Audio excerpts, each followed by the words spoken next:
So I've now got my unit working on the bench thanks to John's troubleshooting tips. The grid charger plug connector thing was the wrong way round, as John explained in his video, so I flipped those Anderson pins round and it started straight away. So you can see the display is working there. Now I've actually got it plugged into my watt meter and it's consuming about 80 watts and it's charging it's about 650 milliamps or something like that into the battery. This is not a super accurate current meter. So the charging side of that is working nicely, so I'm actually going to leave it plugged in and charging for a bit, and you can see my cells are within 5 millivolts of each other, so that's pretty damn good.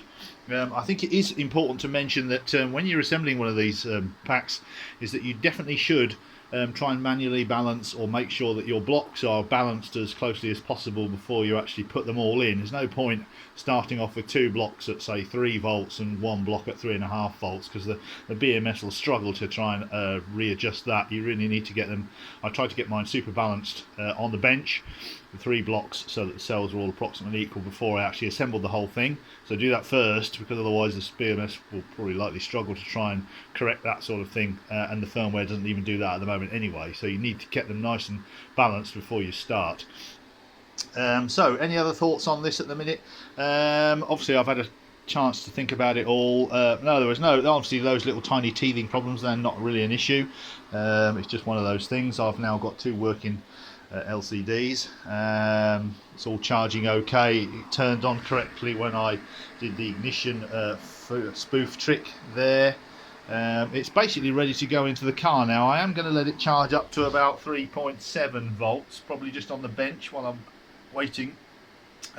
This is to give it a little bit of headroom when it goes in the car, because obviously under high regen there will be some, the voltage will go higher, and we'll just need to, I'll just need to see really what sort of internal resistance the pack's got, so I can judge whether we don't want to push the cells over their recommended maximum voltages. So I've just got to be a bit aware of that.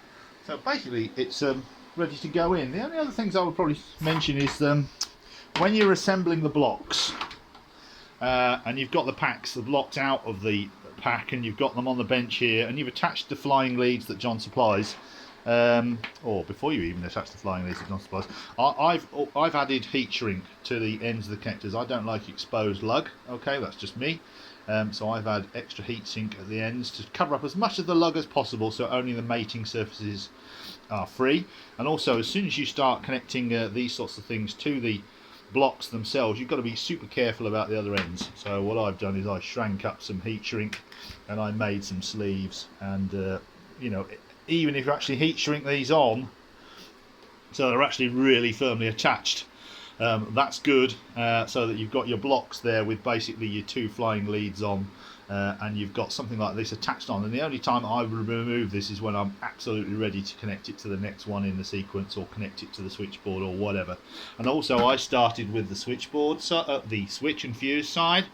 So I did the switch and fuse connections first, so that could remain in the off position, so that I knew that the pack would be broken. So I did those connections first, and then the final connection I did was one of the batteries round here.